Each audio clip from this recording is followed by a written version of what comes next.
সবাই, আমি হলাম নার্ভ আর আজকে আমি আবার একটা ব্র্যান্ড নিউ ভিডিও নিয়ে চলে এসেছি। তো আজকে মূলত আমি একটু দেরি করে ভিডিও ছাড়ছিলাম, কারণ আমরা একটু ইন্ডিয়া গিয়েছিলাম, এই জন্য একটু দেরি হচ্ছিলো ছাড়তে। সো আজকে আমি চলে এসেছি আবার। আজকে আমি বলতে যাচ্ছি কীভাবে আপনারা আপনাদের কাস্টম অ্যানিমেটেড পিকচার বানাতে পারেন লাইক দিস। তো আপনারা এরকম বানানোর জন্য আপনাদের লাগবে বিং, যেটা আপনাদের রাস্তার সামনেই পড়া থাকতে পারে। সো বেশি দেরি না করে তাদের আজকের ভিডিওটা স্টার্ট করা যাক।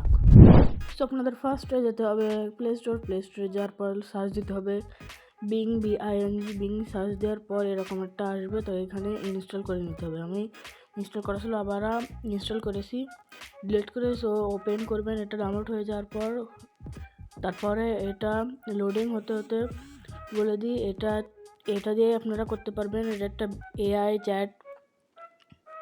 তারপরে কন্টিনিউ ক্লিক করার পর উপরে ক্লিক করার পর এখানে উপরে সাদাই দেখতে পাচ্ছেন মানুষের চিহ্ন, এখানে ক্লিক করবেন।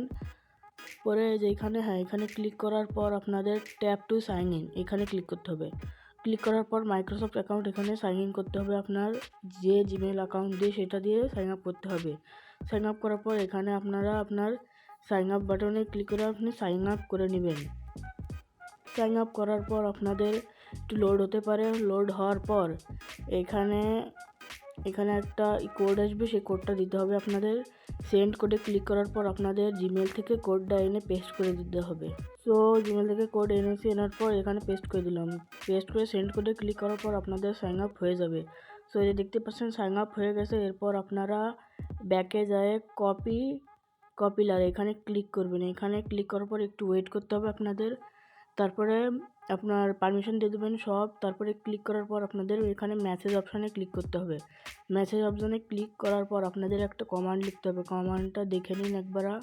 লিখতে হবে মেক অ্যানিমে ক্যারেক্টার, দেখে নিন, আমি এটা কমেন্ট বক্সে দিয়ে দেবো।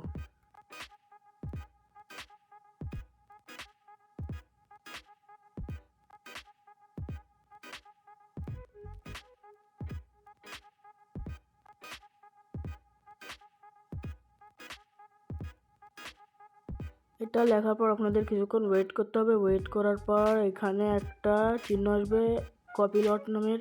তারপরে ওটা এমনি অটোমেটিকলি আপনার যে কোনো একটা ইমেজ বানিয়ে দেবে। সো প্রথমে চারটে ইমেজ আসবে, দেখতেই পারছেন আমি এরকম করে বানিয়েছি। এবার এটা ডাউনলোড করবেন কীভাবে এটাও দেখে দেবো। সো আপনাদের এখানে যে কোনোর মধ্যে একটা সিলেক্ট করতে হবে। সিলেক্ট করার পরে এখানে এরকম একটা ছবি আসবে। ছবি আসার পর এখানে হোল্ড করে রাখতে হবে ছবিটা। তারপরে এখানে ডাউনলোড ইমেজ দিয়ে ডাউনলোড করে নিতে হবে। ইজি ট্রিক, এভাবেই করে আপনারা আপনাদের অ্যানিমে পিকচার বানাতে পারেন এবং সহজেই বানাতে পারেন। তো আজকের ভিডিওটা এইটুকুই শেষ ছিল। যদি আপনাদের ভালো লাগে তাহলে অবশ্যই সাবস্ক্রাইব করবেন, লাইক করবেন, সাবস্ক্রাইব করবেন এবং পাশে থাকা বেল আইকন বাটন ক্লিক করবেন। And so bye bye.